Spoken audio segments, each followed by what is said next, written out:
everyone, this is Akash Shukani and welcome to Samarpan Techno School Biology YouTube channel. તમે ભણી રહ્યા છો chapter number 3 મનુષ્યમાં લિંગી પ્રજનન. લેક્ચર નંબર 1 અને લેક્ચર નંબર 2 ની અંદર આપણે વાત કરી કે મનુષ્યના પ્રજનન અંગો કયા કયા, સહાયક પ્રજનન ગ્રંથિઓ કઈ કઈ. ઓકે, ત્યારબાદ એમાં આપણે વાત કરેલું સહાયક પ્રજનન નલિકાની અંદર શુક્રોત્પાદક નલિકા કે જેનું કાર્ય શું હતું? શુક્રકોષોનું ઉત્પાદન કરવું, સર્જન કરવું, શુક્રકોષોનું નિર્માણ કરવું. બરાબર, તો એ પ્રક્રિયા આજના લેક્ચરમાં આપણે ડિટેલમાં ભણવાના છે. પ્રક્રિયાનું નામ છે, ક્વેશ્ચન તમને પૂછશે કે શુક્રકોષ જનન ની પ્રક્રિયા ચાર્ટ સહિત વર્ણવો. શું? શુક્રકોષ જનનની પ્રક્રિયા ચાર્ટ સહિત વર્ણવો. તો તમારે ઓબ્વિયસલી અહીંયા ચાર્ટ પણ યાદ રાખવાનો છે. બહુ ઈઝી ચાર્ટ છે, એના આધારે આપણે સવાલનો આખો જવાબ પણ ભણીશું. સૌથી પહેલા તો આપણે કહેવાનું રહી કે શુક્રકોષ જનન, વોટ શુક્રકોષ જનન એટલે કે વોટ સ્પર્મેટોજીનેસિસ. ઇંગ્લિશમાં એને શું કહેવાશે? સ્પર્મેટોજીનેસિસ. શુક્રકોષ જનનની પ્રક્રિયા કોને કહેવાય? તમારે સૌથી પહેલા શું લખવું પડે? વ્યાખ્યા. શું લખવી પડે? વ્યાખ્યા. ઓકે, ચલો. શુક્રકોષ બનવાની પ્રક્રિયાને શું કહેવાય? શુક્રકોષ જનન. પણ શુક્રકોષ બને શેમાંથી? જેવી રીતે આપણે ચેપ્ટર નંબર 2 ની અંદર વાત કરેલી હતી, લઘુ બીજાણુ અને મહાબીજાણુ એ પીએમસી માંથી બનતું હતું, પોલન મધર સેલ. આપણે એવા જનન અધિચ્છદના કોષો કે માતૃકોષો જેમને કહેતા હતા. ઓકે, તો એવી રીતે અહીંયા આપણે તમે યાદ હોય તો આપણે લેક્ચર નંબર 1 ની અંદર આડછેદ દોરેલો શુક્રોત્પાદક નલિકાનો, એમાં સૌથી પહેલા કોષો કયા દર્શાવેલા? મોટા મોટા 4 થી 8 લેયર ની અંદર, એટલે કે 4 થી 8 સ્તરની અંદર વિભાજિત હોય એવા જનન અધિચ્છદના કોષો. કયા? જનન અધિચ્છદના કોષો. એમાંથી સૌથી બહારના લેયર તરફ આપણે મોટા કોષો દોરેલા, તમને યાદ હોય તો. એ કયા હતા? તો એને કહેવાશે primordial germ cell. Primordial germ cell, PGC. શું કહેવાશે? આપણે અહીંયા લખી દઈએ ખાલી નામ, પીજીસી. આ નીટ માટે યાદ રાખજો. એને શું કહેવાશે? પ્રિમોર્ડિયલ જર્મ સેલ એટલે કે પ્રાથમિક જનન કોષ. કેવો કહેવાશે? પ્રાથમિક જનન કોષ. તો આ પ્રક્રિયાને તમારે નામ આપવું હોય તો શું કહેવાય? તો કે પ્રાથમિક જનન કોષમાંથી શુક્રકોષની નિર્માણ થવાની પ્રક્રિયાને શું કહેવાય? શુક્રકોષ જનન. ઓકે, પ્રાથમિક જનન કોષ એટલે કે કોણ? પીજીસી. એનું આખું નામ પૂછે તો ઇંગ્લિશમાં પ્રિમોર્ડિયલ જર્મ સેલ અથવા તો ઘણી વખત તમને પ્રાઇમરી જર્મ સેલ પણ આપેલું હોય. ઓકે, પ્રાથમિક જનન કોષ અથવા તો જનન અધિચ્છદના કોષમાંથી શુક્રકોષ બનવાની પ્રક્રિયાને શું કહેવાય? શુક્રકોષ જનન. આ શુક્રકોષ જનન 2 તબક્કામાં થશે. કેટલા તબક્કામાં? 2 તબક્કામાં. પહેલો તબક્કો આપણે ચાર્ટ દ્વારા સમજીએ તો તબક્કા 2. પહેલો તબક્કો હશે એ હશે પ્રશુક્રકોષનું નિર્માણ. કોનું નિર્માણ? પ્રશુક્રકોષનું નિર્માણ. આ પહેલો તબક્કો છે. બરાબર, તમારે કન્ટિન્યુ લખવાનું છે, પણ ચાર્ટ માટે હું અહીંયા તમને આવી રીતે ડ્રો કરું છું. અને બીજું છે કે શુક્રકોષ કાયાંતરણ. કેટલા તબક્કા? 2. પ્રશુક્રકોષનું નિર્માણ અને શુક્રકોષ કાયાંતરણ. આપણે પહેલા ભણીએ કોને? તો કે પ્રશુક્રકોષનું નિર્માણ. ઓકે, પ્રશુક્રકોષના નિર્માણમાં 3 તબક્કાઓ ભાગ લેશે. તમને એવું થાય કે અહીંયા તો તબક્કા ઉપર તબક્કા છે, પણ ચલો સમજીએ. સૌથી પહેલો આ પરશુક્રકોષનું નિર્માણ શેમાંથી થવાનું છે? પ્રાથમિક જનન અધિચ્છદના કોષમાંથી. તો આ એ કોષ હશે કે નહીં હોય? એ સ્વભાવે કેવો હશે? દ્વિકીય. એટલે માટે આપણે અહીંયા આવી રીતે દર્શાવીએ, દ્વિકીય. બરાબર. કયો કોષ છે? જનન અધિચ્છદનો કોષ. એને પીજીસી અહીંયા વડે દર્શાવું કે નહીં? હવે આ કોષમાંથી શું થવાનું છે? વારંવાર સંભાજન પામીને, એટલે કે વિભાજન પામીને ઘણા બધા જનન અધિચ્છદના કોષો બનવાના છે. તમે ભણી ગયા કે જનન અધિચ્છદનું આવરણ કેટલા સ્તરોમાં વિભાજિત હોય? 4 થી 8 સ્તરોની અંદર. તો એ મોટા કદથી નાના કદના ઘણા બધા કોષો ત્યાં જોવા મળતા હતા કે નહીં? આ બધા કોષો એટલે કે આ કોષો હવે શું પામશે? વિભાજન પામશે. કેવું વિભાજન? સમભાજન. એટલે કે કેવા કોષો બનશે? 2n એટલે કે દ્વિકીય જ. ફરીથી હજુ કેવા પામે છે? વિભાજન પામે છે.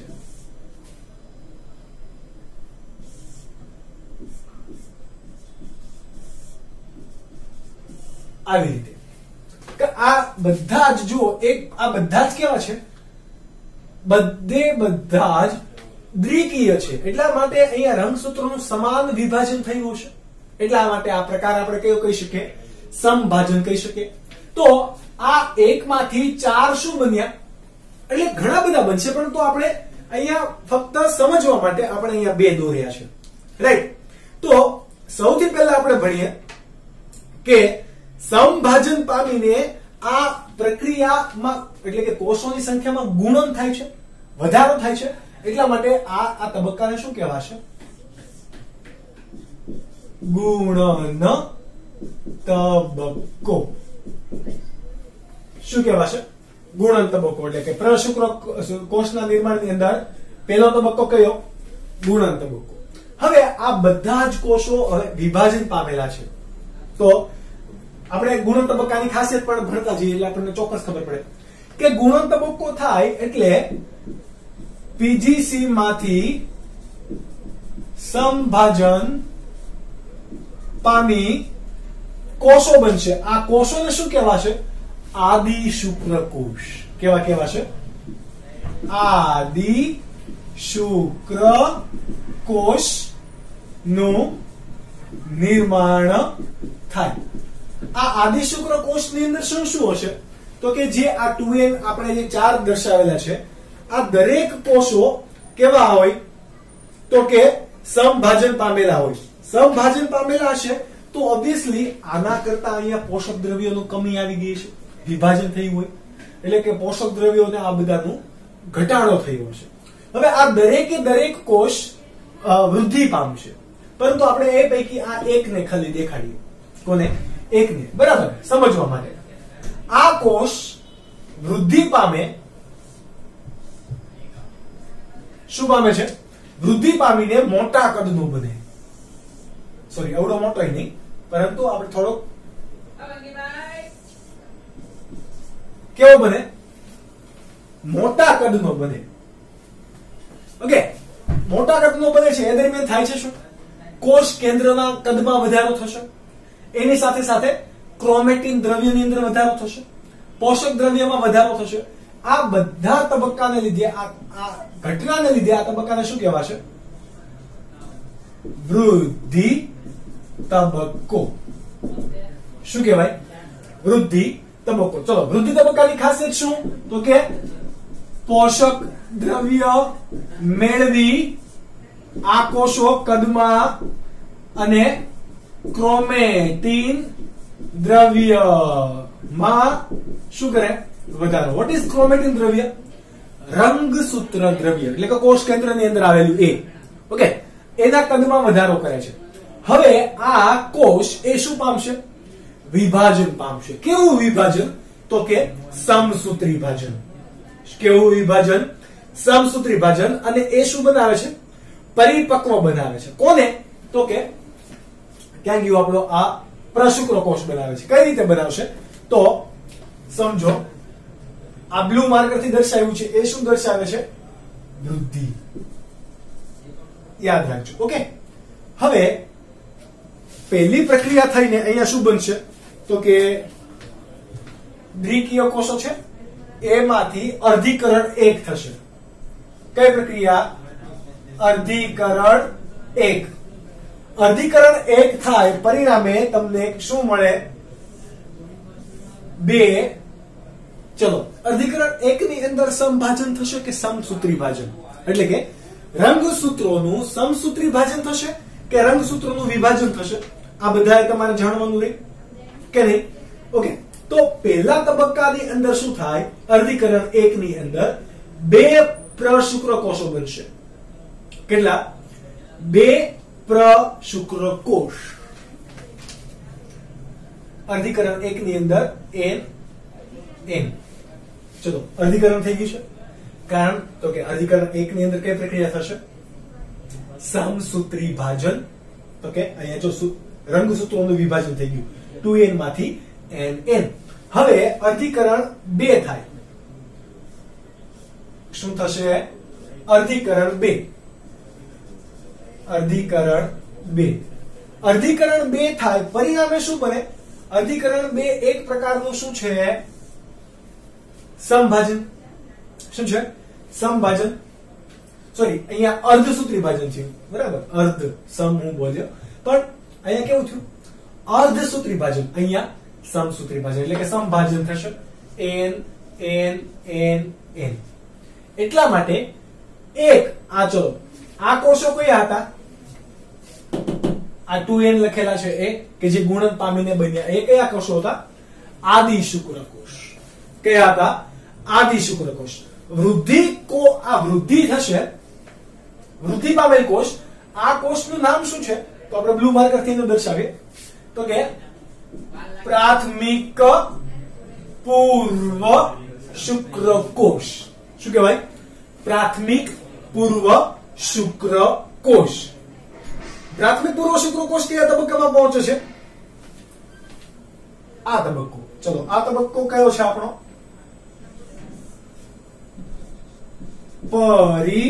પરિપક્વન તબક્કો, અથવા તો તમે અર્ધીકરણ તબક્કો પણ કહી શકો. ચલો, આપણે પ્રાથમિક પૂર્વ શુક્રકોષ. પ્રાથમિક પૂર્વ શુક્રકોષ અર્ધીકરણ પામીને આ શાનું નિર્માણ કરે છે? દ્વિતીય પૂર્વ શુક્રકોષ. ચાલો, દ્વિતીય પૂર્વ શુક્રકોષ જો ક્યાં બન્યા? તો કે અર્ધીકરણ થયું ત્યારના પરિણામે શું બન્યા? દ્વિતીય પૂર્વ શુક્રકોષ. હવે અર્ધીકરણ 2 થશે તો આ જે બધા કોષો છે આ કોષોને શું કહેવાય? પ્રશુક્રકોષ.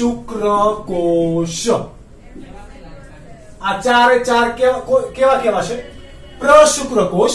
જ્યારે આ વચ્ચે અહીંયા આપણે જે ડ્રો કરેલ છે આને શું કહેવાય? દ્વિતીય પૂર્વ શુક્રકોષ. તમને હવે એમ પૂછે કે એક દ્વિતીય પૂર્વ શુક્રકોષ કેટલા પ્રશુક્રકોષનું નિર્માણ કરે? તો એક દ્વિતીય પૂર્વ શુક્રકોષ 2 પ્રશુક્રકોષનું નિર્માણ કરશે. હવે તમને એમ પૂછે કે એક પ્રાથમિક પૂર્વ શુક્રકોષ કેટલા પ્રશુક્રકોષનું નિર્માણ કરે? તો 4 પ્રશુક્રકોષનું નિર્માણ. ઓકે, તમને આમાંથી કોઈ પણ રીતે ટ્વિસ્ટ કરે તો તમને સવાલનો જવાબ આવડતો હોવો જોઈએ. ચલો, પરિપક્વ તબક્કાની ખાસિયત લખીએ તો કે અહીંયા શું થાય?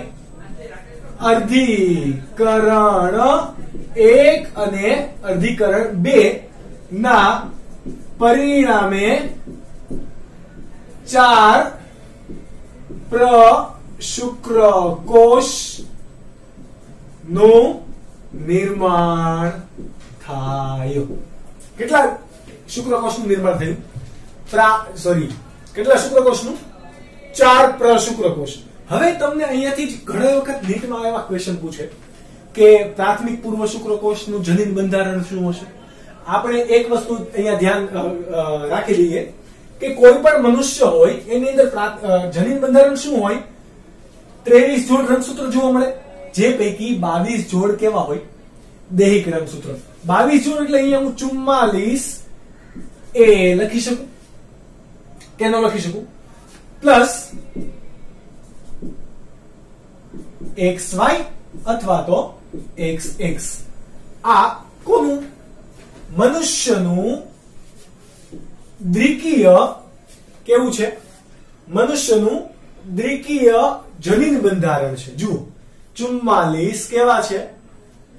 સોરી 44 કોણ છે આપણા? દૈહિક રંગસૂત્રો. અથવા તો તમને આ એ ના આપેલું હોય, ફક્ત 44 આપેલું હોય તો પણ તમે સમજી જાઓ. 44 એ આપેલું હોય તો પણ તમે સમજી જાઓ. બરાબર. આવી રીતે આપેલું હોય તો 22 એ તો 22 એ બોલે તો આ 22 એ રંગસૂત્ર જોડમાં છે એટલે કેટલા થયા? 44. બરાબર. 44 એ લખેલું હશે, 44 ડબલ એ નહીં. બરાબર. That was the mistake. But 22 A plus XY double X તો દ્વિકીય બંધારણ થયું. આને કેવું કહેવાશે? દ્વિકીય. આની સિવાય લખેલું હોય 44 એ પ્લસ XY અથવા XX તો એ પણ કેવા હોય? દ્વિકીય. કેમ? તો કે દ્વિકીય કોષ હોય તો એની અંદર X અને Y બંને જનીન હોઈ શકે, અથવા તો સોરી રંગસૂત્રો બંને હોઈ શકે, અથવા તો X અને X હોઈ શકે. પરંતુ એકકીય હોય તો એકકીય માટે હું લખું, એકકીય માટે હશે તો ખાસ યાદ રાખો 22 એ પ્લસ X અથવા તો 22 એ પ્લસ Y. કા X રંગસૂત્ર હશે કા તો Y રંગસૂત્ર હશે. બરાબર. હવે આમાંથી તમને કોઈ રીતે પૂછી શકે કે દ્વિતીય પૂર્વ શુક્રકોષનું જનીન બંધારણ કયું હશે?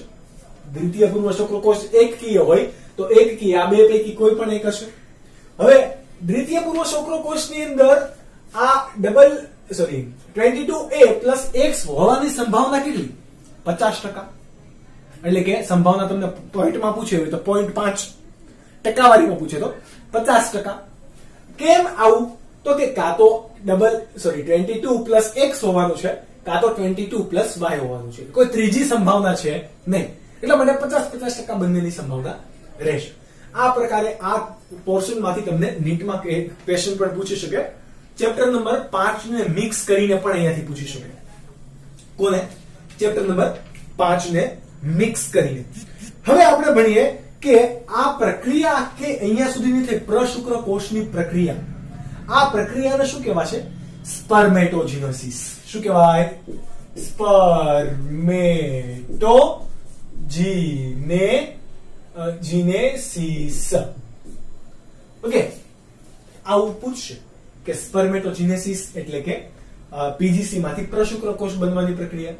હવે પ્રશુક્રકોષની અંદરથી શુક્રકોષ બનવાની પ્રક્રિયાને શું કહેવાય? શુક્રકોષ કાયાંતરણ. શું કહેવાશે? શુક્રકોષ કાયાંતરણ. એને ઇંગ્લિશમાં શું કહેવાય? સ્પર્મિયોજિનેસિસ.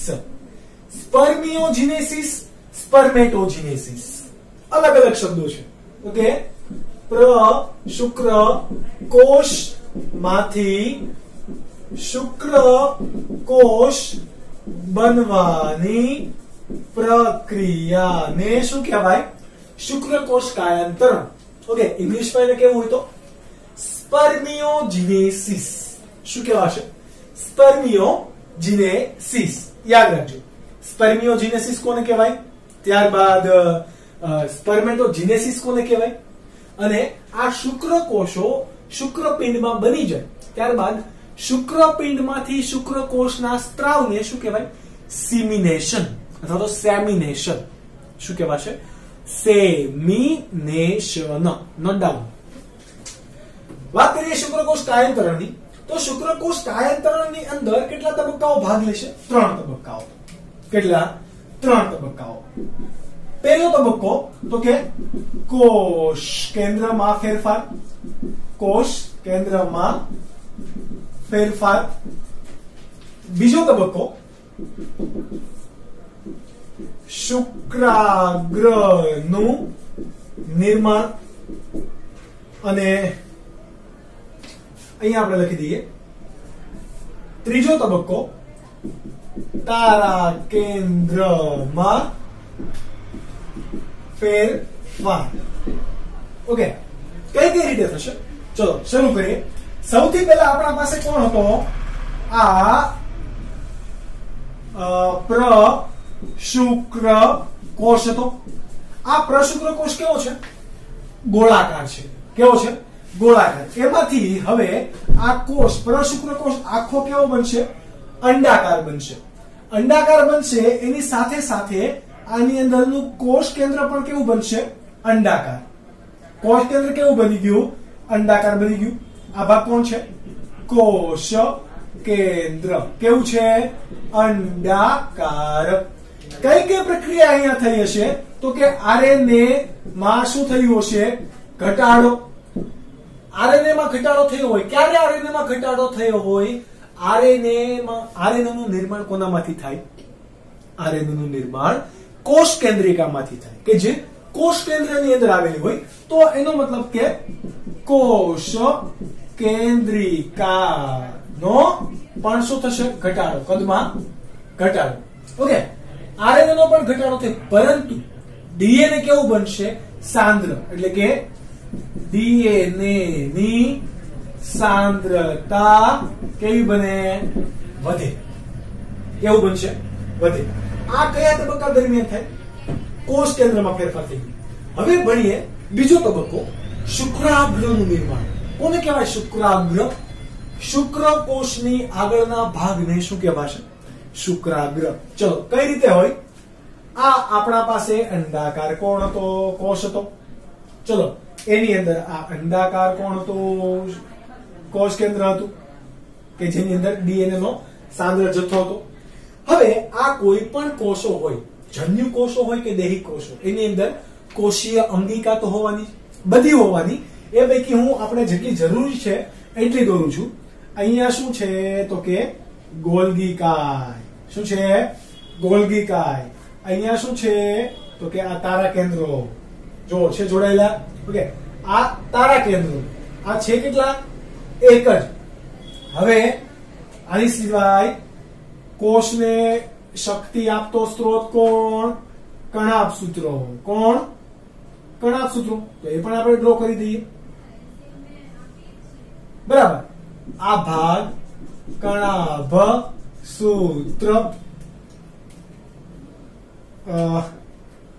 આ ભાગ અહીંયા ક્યાં દર્શાવીએ? અહીંયાથી ગોલ્ગી કાય. આ ભાગ તારા કેન્દ્ર, કે જે ફક્ત પ્રાણી કોષમાં જ જોવા મળે છે અને કોષ વિભાજન દરમિયાન ભાગ લેશે. અને આ બીજું છે, સોરી, આ બ્લુ કલર થી આપણે દર્શાવીએ. આ કોણ છે? કોષ કેન્દ્ર. આખો કોષ કોનો છે? પ્રશુક્ર કોષ છે. બરાબર, કે જે ધીરે ધીરે એનો આકાર એટલે કે એની કાયામાં ફેરફાર કરી રહ્યો છે. હવે આ પૈકી આની સિવાય શું આવેલું હશે? નાની નાની નાની નાની કણિકાઓ આવેલી હશે ફરતે. આખામાં શું આવેલું હોય? આગળના ભાગે નાની નાની કણિકાઓ. ઓકે, રસધાની ને એવું બધું આવેલું છે, પરંતુ આપણે જેટલી જરૂરિયાત છે એટલું દર્શાવીએ. હવે આ પૈકી આ ગોલ્ગી કાયમાંથી શું આવે? ગોલ્ગી કાયની સાથે નાની નાની નાની રસધાનીઓ જોડાયેલી હોય. તમે રસધાની જોડાયેલી હોય, લાઇસોસોમ જોડાયેલા હોય, પરંતુ આપણે રસધાની એ ઇમ્પોર્ટન્ટ છે. કોણ? રસધાની. તો આ ગોલ્ગી કાયની રસધાની એ શુક્રકોષના આગળના ભાગે આવે અને આ જે નાની નાની કણિકા હશે કે જે શુક્રકોષનું નિર્માણ કરવાની છે, એ કણિકાને આપણે શું કહેવાય? તો એને પ્રી એક્રોઝોમ પણ કહેવાય. શું કહેવાય? પ્રો એક્રોઝોમ. અહીંયા હું લખી દઉં. ક્યાં લખીશ?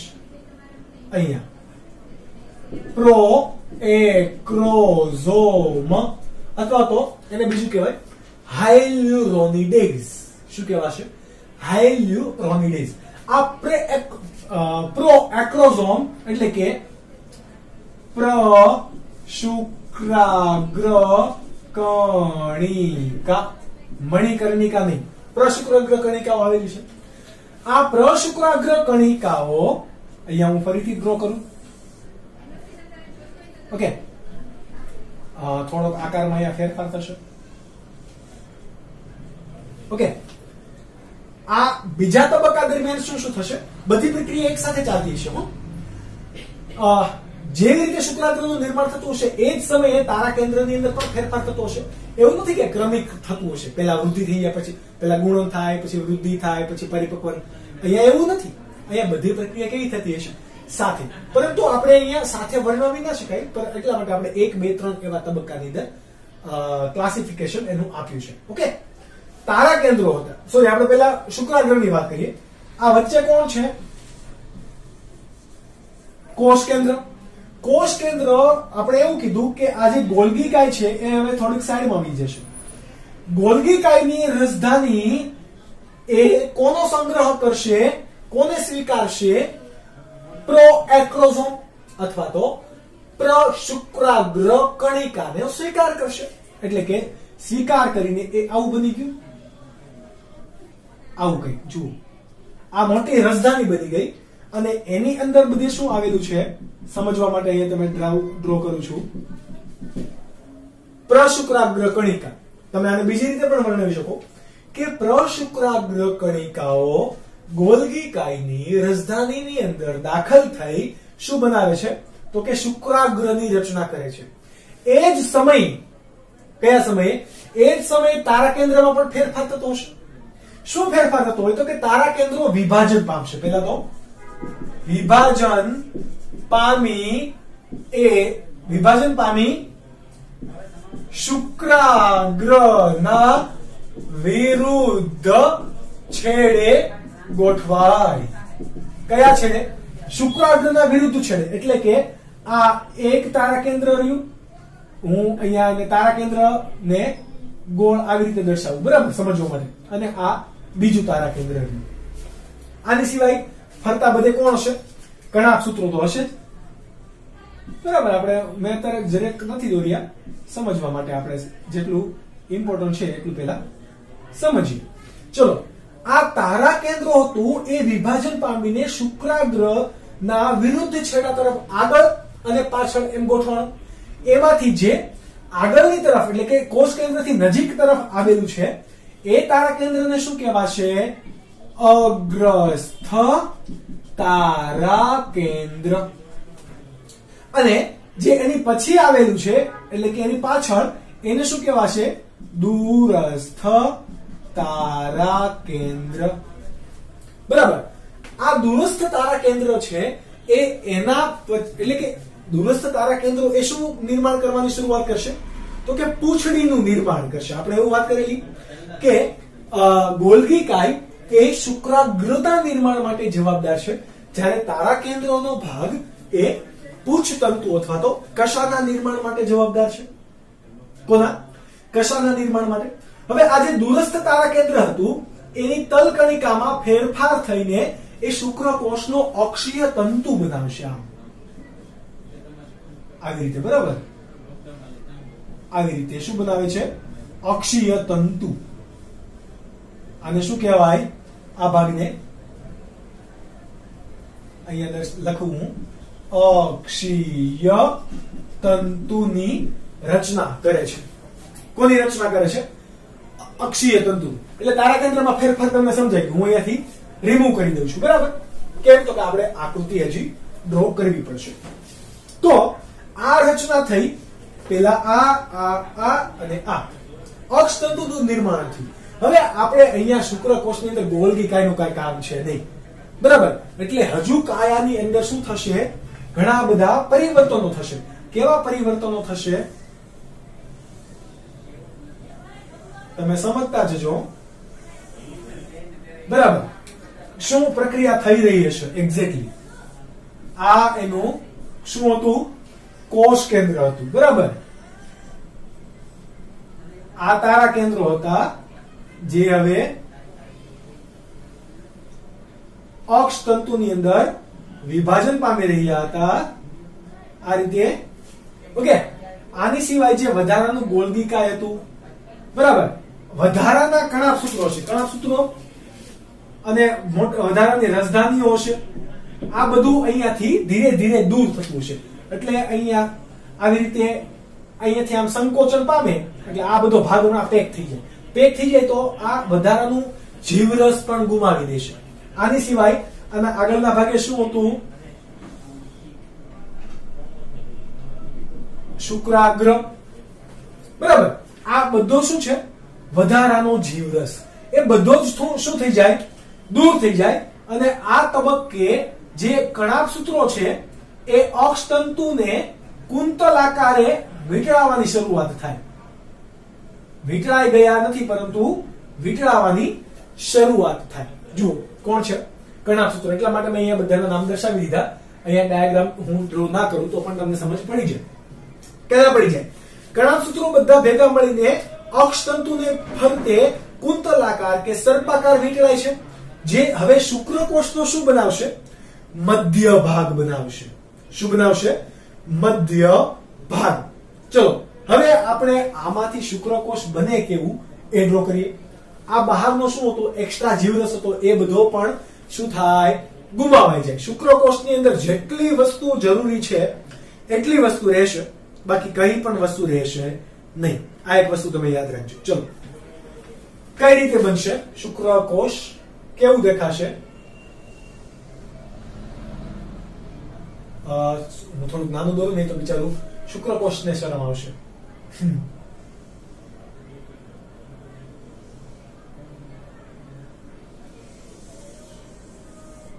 કોઈ એવું ના કેવું કે સર તમે બાલાનો ગ્લોસસ દોર્યું છે, બરાબર? અડધા ત્યાં પૂછતા હશે બાલાનો ગ્લોસસ એટલે શું? ભાઈ ભૂલી નહીં જતા, નીટમાં એ બધું કામમાં આવશે. બાલાનો ગ્લોસસ સામી મેરુદંડી પ્રાણી છે. ઓકે, આ શુક્રકોષ વધારાનો જીવરસ ગુમાવી દીધો એટલે સાંકડું બની ગયું. સાંકડું બની ગયું. આગળના ભાગે અહીંયા કોણ છે?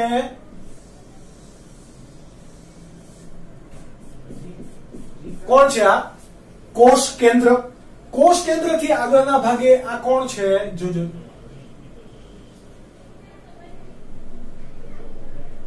શુક્રાગ્ર. શું છે? શુક્રાગ્ર. શુક્રાગ્રથી આ ભાગે કોણ છે? તો કે અક્ષતંતુ નીકળે છે. કોણ નીકળે છે? અક્ષતંતુ નીકળે છે છેલ્લે સુધી. અક્ષતંતુ. કોણ? અક્ષતંતુ. આ રીતે હું ડ્રો કરી દઉં અત્યારે સમજવા માટે. તમે પણ ડ્રો કરી શકો. આ અક્ષતંતુ, બરાબર. આની સિવાય તમે એવું હમણાં કીધું કે કોષ ઘણા સૂત્રો હતા, એ કયા ભાગે જોવા મળે છે? મધ્ય ભાગે કુંતલ આકારે ગોઠવાય છે. એટલે કે આવી રીતે.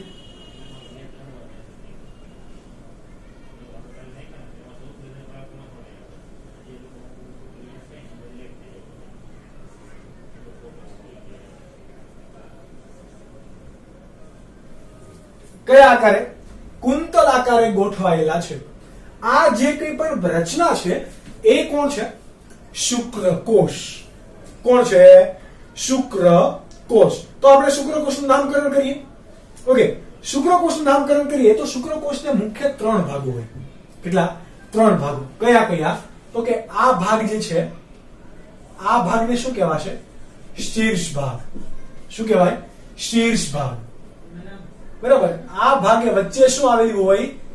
ગ્રીવા. જેમ આપણે કેમ ગરદન હોય એમ આ શુક્રકોષને પણ બિચારા જો ગ્રીવા.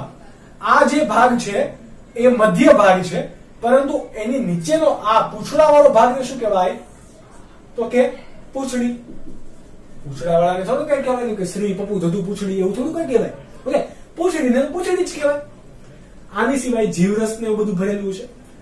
એની અંદર આપણે જો સ્પેસિફિકલી નામકરણ કરવા જઈએ તો આ કોણ છે? શુક્રાગ્ર. ચલો, શુક્રાગ્રની અંદર શું આવેલું હશે? તો અહીંયા આપણે પ્રો એક્રોસોમ એટલે કે પ્રશુક્ર કણિકાઓ, અને સાથે સાથે કયા ઉત્સેચકો આવેલા હોય અહીંયા લખું છું, યાદ રાખજો. હાયલુરોનિડેઝ ઉત્સેચક આવેલો હોય. કયો ઘટક આવેલો છે? હાયલુરોનિડેઝ ઉત્સેચક. કયા ભાગે આવેલો છે? શુક્રાગ્રના ભાગે. એનું કામ શું છે?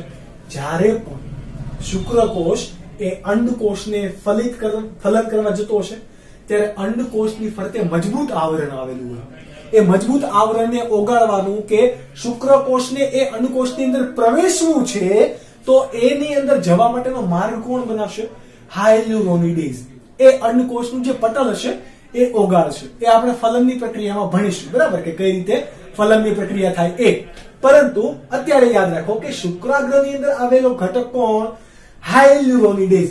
એની બહાર થોડોક ભાગે અહીંયા આવેલો હશે, એ બધું શું હશે? જીવરસ હશે. આ બધા ભાગે થોડો થોડો શું આવેલો હોય? કોષને જીવંત રાખવા માટેનો જીવરસ.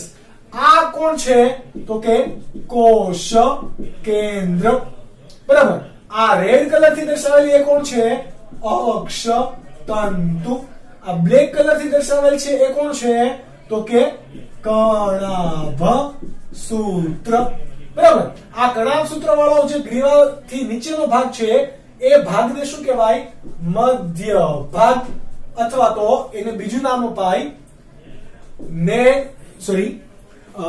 મધ્ય ભાગ.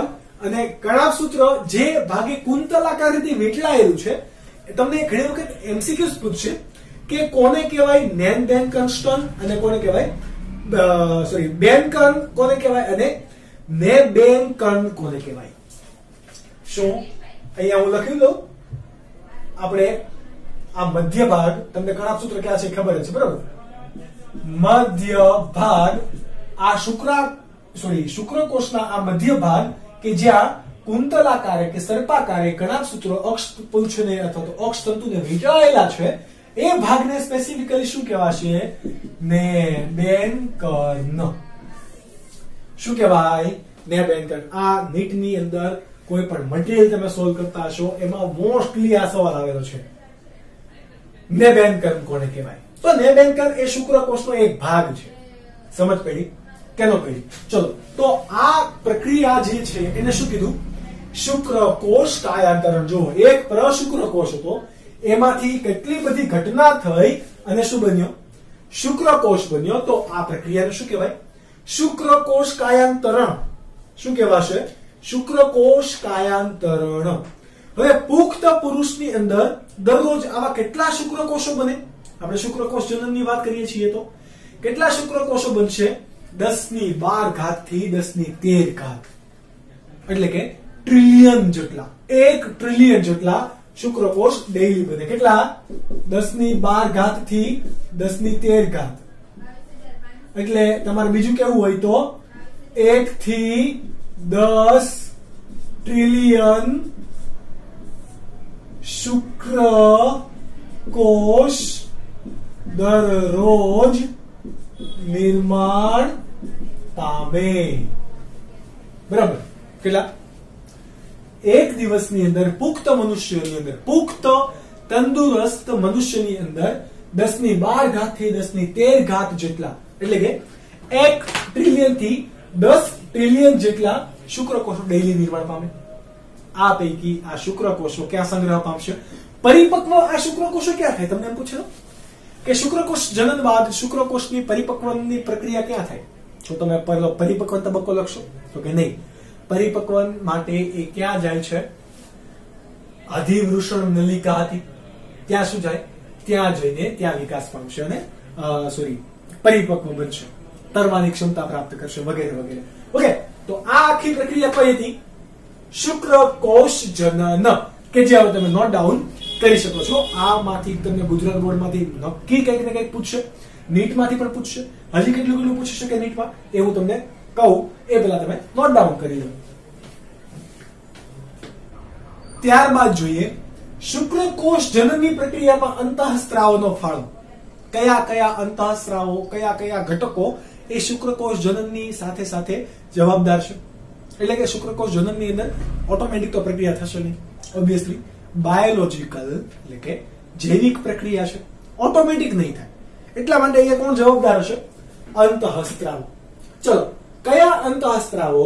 તો આપણા જનન પિંડને ઇંગ્લિશમાં શું કહેવાય? ગોનાડ્સ. શું કહેવાય? જનન પિંડને ગોનાડ્સ. બરાબર. જનન પિંડ ને શું કહેવાય? ગોનાડ. ઓકે, જનન પિંડ તો ગોનાડ્સ બહુવચન. ઓકે, તો એ પૈકી અંતઃસ્ત્રાવો આપણા છે. કયા કયા અંતઃસ્ત્રાવો મદદ કરશે? તો પહેલો અંતઃસ્ત્રાવ આપણે અહીંયા લખીએ GnRH. તમે આ અંતઃસ્ત્રાવનું નામ ભણી ગયા. કોને કહેવાય? GnRH.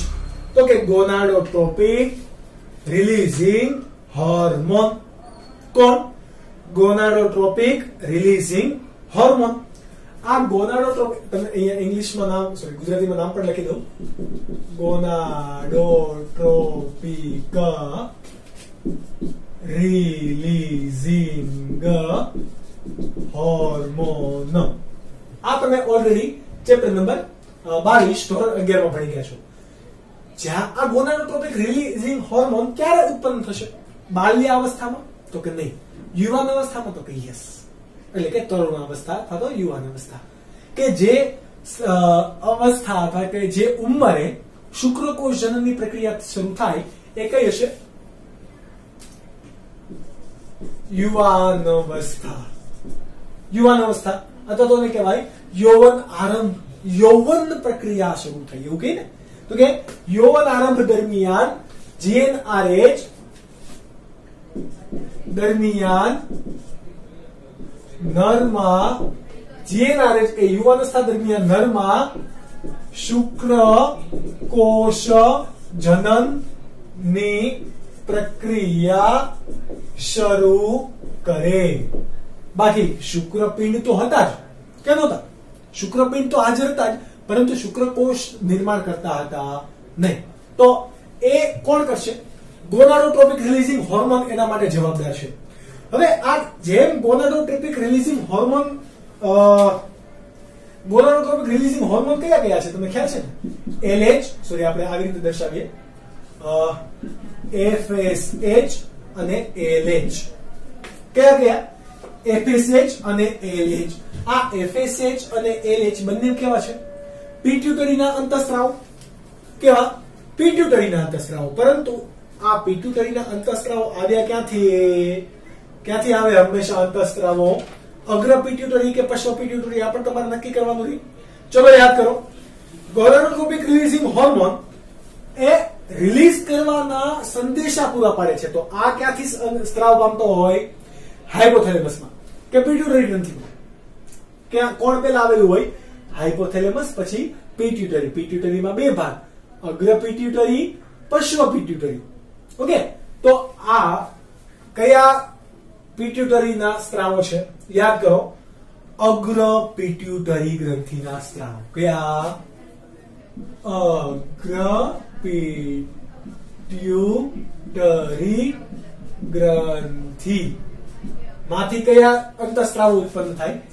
LH અને FSH. LH નું પૂરું નામ તો કે લ્યુટેનાઇઝિંગ હોર્મોન. શું?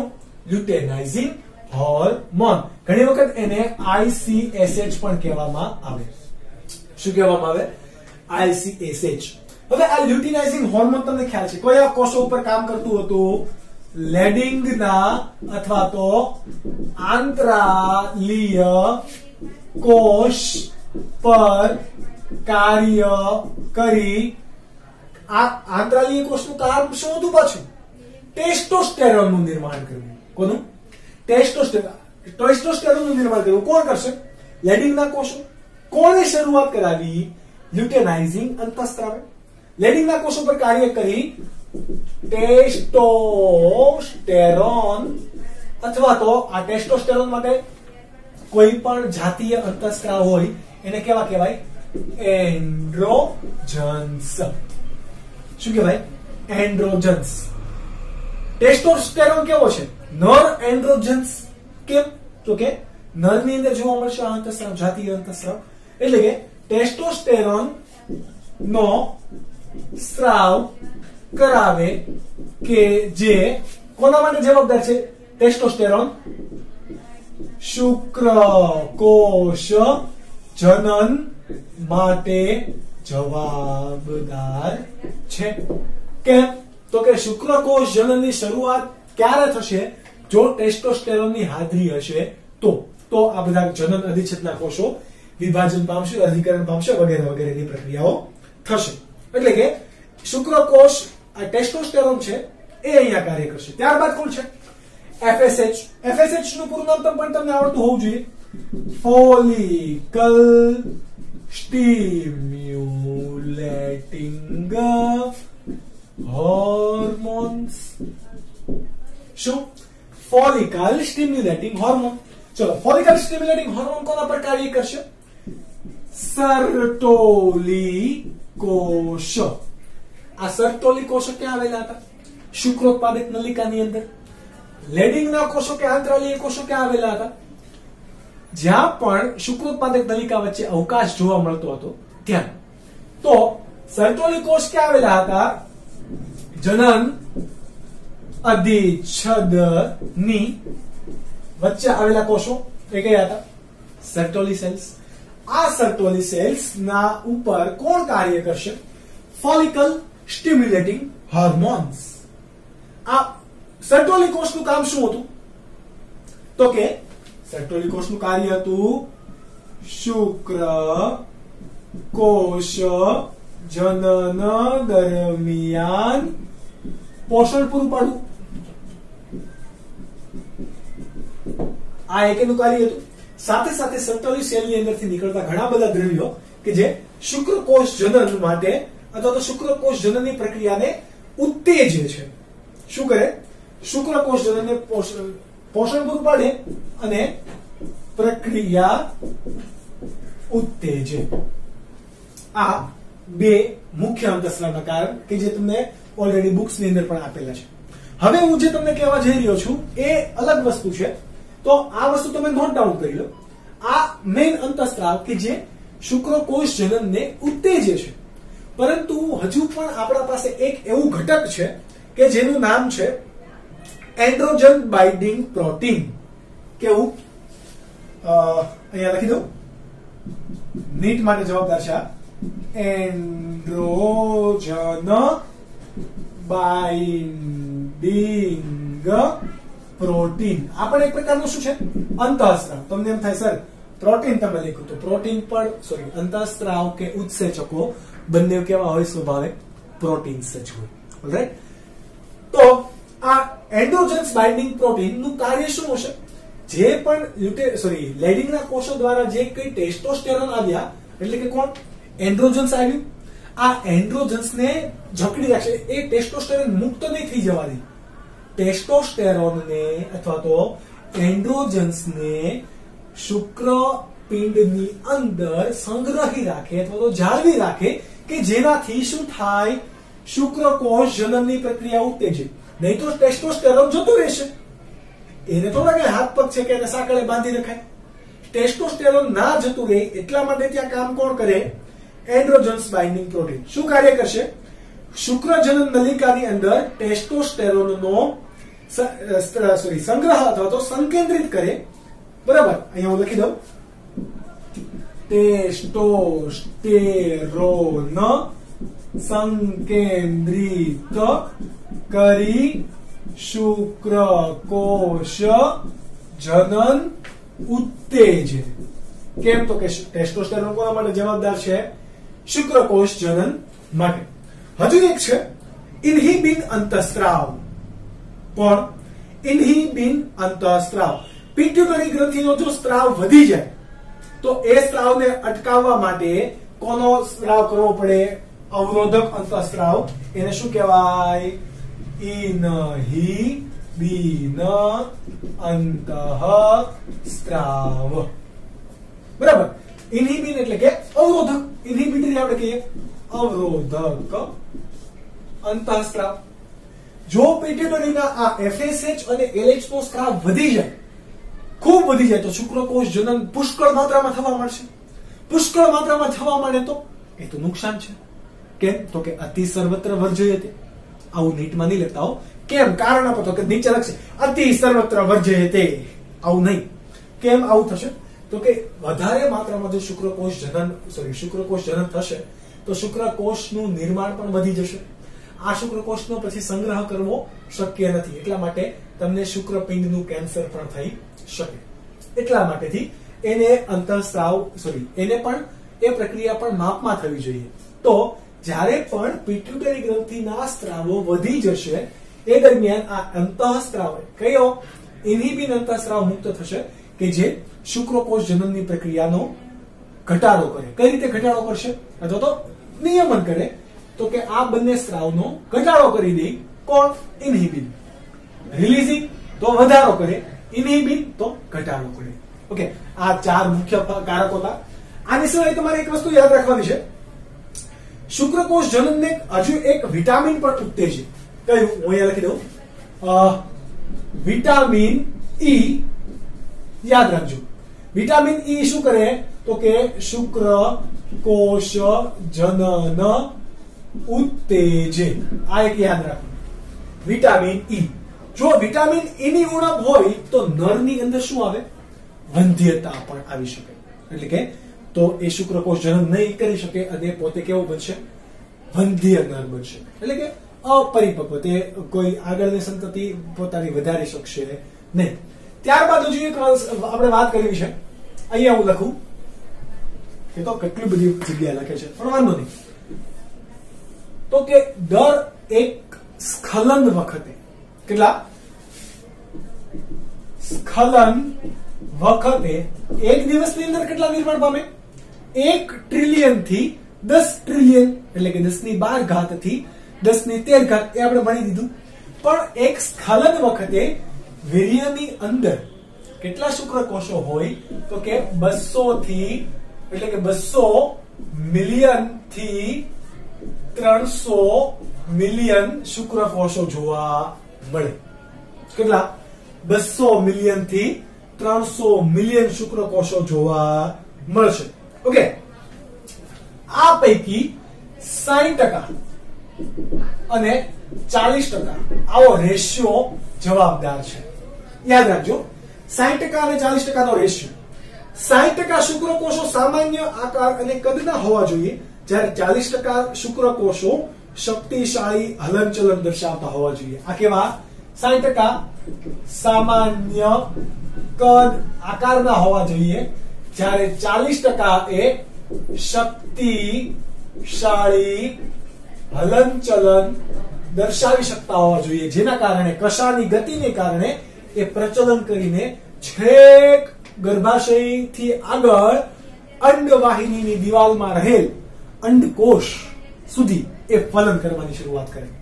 ઓકે, ત્યાં સુધી પહોંચવાનું છે, એટલા માટે હલનચલન થવું જોઈએ. ઓકે, હવે આ પ્રક્રિયા તમને એવું થાય કે સર પ્રજનન બાદ ફલન ક્યારે થાય? ડાયરેક્ટ શુક્રકોષ ત્યાં પહોંચી જશે? નહીં, શુક્રકોષને ત્યાં પહોંચતા વાર લાગશે, અંડકોષ સુધી પહોંચતા વાર લાગે. જે કોષ વહેલા પહોંચી જાય એ ફલન કરશે. ઓબ્વિયસલી કોમ્પિટિશન તો ત્યાંથી જ શરૂ છે. બોલો, અત્યારે તો આપણે બધા ખાલી દેખાડો કરીએ છીએ, બાકી સાચી કોમ્પિટિશન તો આ કરતા કેટલા લોકો વચ્ચે? 200 થી 300 મિલિયન વચ્ચે કોમ્પિટિશન કરતા. કેટલા માટે? એક અંડકોષ માટે. બોલો, કેટલા? એક અંડકોષ માટે કોમ્પિટિશન, હરીફાઈ કરતા. આવું તમે 3 ઇડિયટ્સ ની અંદર ભણી ગયા છો.